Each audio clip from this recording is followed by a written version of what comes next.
Hello everyone, welcome back to our channel. ఈరోజు మన వీడియోలో వచ్చేసరికి government of Telangana medical and health services recruitment board నుంచి వచ్చినటువంటి నోటిఫికేషన్ గురించి మనం డిస్కస్ చేసుకుందామండి. ఇక్కడ నోటిఫికేషన్ వచ్చేసరికి dental assistant surgeon general recruitment. అదేవిధంగా applications are invited from the qualified persons online on board website mhsrb.telangana.government.in అనే వెబ్సైట్ నుంచి మనకు post of dental assistant surgeon in Telangana Vaidya Vidhana Parishad and insurance medical services గురించి మనకు ఈ యొక్క నోటిఫికేషన్ అనేది విడుదల చేశారండి. ఈ యొక్క రిక్రూట్మెంట్కి గాను ఆన్లైన్ అప్లికేషన్స్ అనేవి 14th జూలై నుంచి తీసుకోవడం జరుగుతుంది. అదేవిధంగా last date for submission of online application 5 PM of 25th July and applicants can edit their applications 26th July to 28th July. Application submitted online only will be accepted అనమాట. అయితే ఈ యొక్క vacancies అనేవి ఏ డిపార్ట్మెంట్లో ఉన్నాయో మనం చూద్దాం. తెలంగాణ వైద్య విధాన పరిషత్లో నేమ్ ఆఫ్ ద పోస్ట్ వచ్చేసరికి dental assistant surgeon multi zone 1 19 పోస్టులు, మల్టీ జోన్ 2లో 23 పోస్టులు అండి. టోటల్ పోస్ట్ వచ్చేసరికి 42.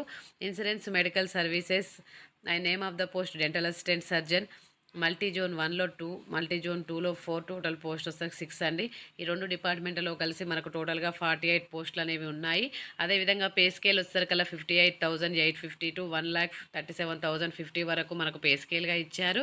అదేవిధంగా సెలక్షన్ ప్రాసెస్ అనేది applicants will be selected based on the 100 points. అందులో 80 పాయింట్స్ వచ్చేసరికి percentage of marks obtain in qualify exam and 20 points will be awarded from the service in state government hospitals or institutions or programs on contract outsourced basis మీద మనకనేది ఈ యొక్క 20 points అనేవి ఇస్తారండి. అదేవిధంగా experience certificate అనేది కూడా ఏమైనా ఉంటే మనకు అందులో పెట్టుకోవాల్సి ఉంటుంది. అదేవిధంగా మనకి కావలసినటువంటి సర్టిఫికేట్స్ ఏవైతే ఉన్నాయో study certificates, experience certificate, SSC and marks, memo of MBBS, BDS certificate, Aadhaar card ఇవన్నీ మస్ట్గా దగ్గర పెట్టుకొని మనకు ఆన్లైన్లో అప్లోడ్ చేయవలసి ఉంటుందండి. అది ఎడ్యుకేషనల్ క్వాలిఫికేషన్స్ వచ్చేసరికల్లా dental assistant surgeon bachelor of dental surgery or equivalent qualification and dental assistant surgeon వచ్చేసరికల్లా must be registered in Telangana dental కౌన్సిల్లో కంపల్సరీగా రిజిస్టర్ అయి ఉండాలండి. అదేవిధంగా ఏజ్ లిమిట్ వచ్చేసరికల్లా మినిమం 18 years అనేది ఏజ్ ఉండాలి, మ్యాక్సిమం 46 years అనేది ఉండాలండి.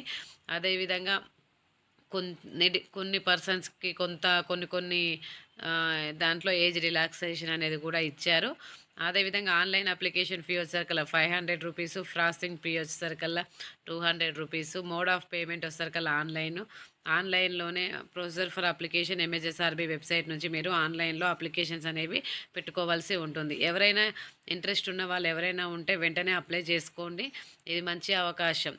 ఇలాంటి మరిన్ని వీడియోస్ అండ్ నా అప్డేటెడ్ ఇన్ఫర్మేషన్ కోసం నా ఛానల్ని ప్లీజ్ సబ్స్క్రైబ్ చేసుకోండి. మళ్ళీ వీడియోలో మళ్ళీ కలుద్దాం. Okay, thank you.